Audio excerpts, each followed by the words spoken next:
एक समय की बात है। एक छोटे से गांव में हरी नाम का एक किसान रहता था। हरी के पास एक छोटा सा जमीन का टुकड़ा था जिस पे वो खेती करता और अपने घर का गुजरान चलाता था। हरी काफी मेहनती और ईमानदार था, पर हर बार उसकी किस्मत उसका साथ नहीं देती थी।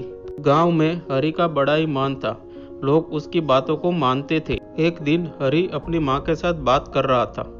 माँ, इस बार बारिश बहुत कम हुई है, फसल भी अच्छी नहीं हुई है। अगर ऐसा ही चलता रहा तो हम कैसे गुजारा करेंगे। बेटा, तुम भगवान पर भरोसा रखो, वो तुम्हारी मेहनत का फल तुम्हें जरूर देगा। तुम दिल से मेहनत करते रहो, कभी ना कभी तुम्हें उसकी पूरी कीमत मिलेगी।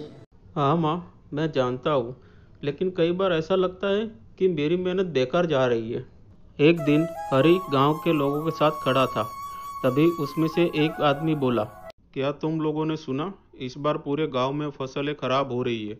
अगर ऐसा ही चलता रहा तो हम सबके लिए मुश्किल हो जाएगी। सही कहा भाई आपने। हमें कुछ और सोचना ही होगा, नहीं तो भूखे मरने की नौबत आएगी। हम सभी मिलकर कोई ना कोई रास्ता निकालेंगे। अगर हम एक साथ मिलकर काम करेंगे तो ज़रूर कोई हल निकलेगा। हरी ने हार नहीं मानी। उसने दिन रात मेहनत की, अपनी ज़मीन का एक एक इंच ठीक करने में जुट गया। लेकिन हरी की किस्मत ने उसका साथ नहीं दिया। उसकी फसल लगातार खराब होती रही। हरी के मन में उदासी बैठने लगी, लेकिन उसने अपनी हिम्मत नहीं छोड़ी।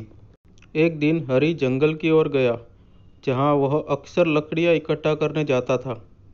वहाँ उसने एक बूढ़े आदमी को देखा, जो बहुत ही थका हुआ और भूखा लग रहा था। हरी उसके पास गया और अपने खाने का हिस्सा उस बूढ़े आदमी को दे दिया। बेटा, तुम बहुत दयालु हो। मैं तुम्हारी मदद करना चाहता हूँ। इस जंगल में एक जादुई पेड़ है जो तुम्हारी सभी समस्याओं का हल कर सकता है।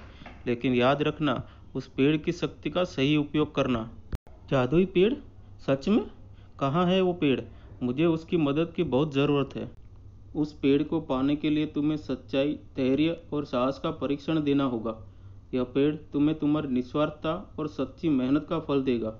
हरी ने उस बूढ़े आदमी की बात को याद रखा और अगले दिन सुबह जादुई पेड़ की तलाश में निकल पड़ा। जंगल बहुत घना और डरावना था। कई घंटों की खोज के बाद हरी को एक चमकता हुआ पेड़ दिखा, जो साधारण पेड़ों से बिल्कुल अलग था।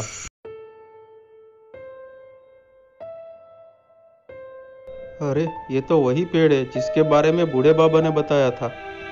हरी पेड़ के पास पहुंचता है और उसके चारों ओर घूमकर उसकी सुंदरता को देखता है। पेड़ की पत्तियां सुनहरी और चमकदार होती है। हरी, मैं तुम्हारी मेहनत और निस्वार्थता से प्रभावित हूँ। तुमने सही मायनों में इस पेड़ के पास पहुँचने का हक हासिल किया है। लेकिन ध्यान रहे, तुम्हें अपनी इच्छाओं में स्वयं और विवेक रखना होगा। हे जादुई पेड़, मेरी एक ही इच्छा है कि मेरे गांव के सभी लोग खुश और समृद्ध हो। कृपया उन्हें उनकी मेहनत का पूरा फल दे। हरि की सच्चाई और निस्वार्थ इच्छा ने जादुई पेड़ को प्रभावित कर दिया। पेड़ ने अपनी सुनहरी पत्ती से एक दिव्य आभा बिखेरी, जिससे पूरे गांव की भूमि उपजाऊ हो गई। अब गांव में हर जगह हरियाली ही हरियाली थी। फसलें लहरा उठी और सभी किसानों के जीवन में खुशहाली आ गई। देखो, हमारी फसलें कितनी अच्छी हो रही है। यह सब हरि के कारण हुआ है। हरि ने अपनी मेहनत और निस्वार्थता से हमें यह वरदान दिलाया है। अब हमारा जीवन बदल गया है। ये सब उस जादुई पेड़ का चमत्कार है, लेकिन हमें अपनी मेहनत नहीं छोड़नी चाहिए। यह पेड़ हमें हमेशा याद दिलाएगा कि सच्चाई, निस्वार्थता और मेहनत से ही जीवन में सच्ची सफलता मिलती है। हरि की कहानी ने पूरे गांव में एक नया उत्साह भर दिया।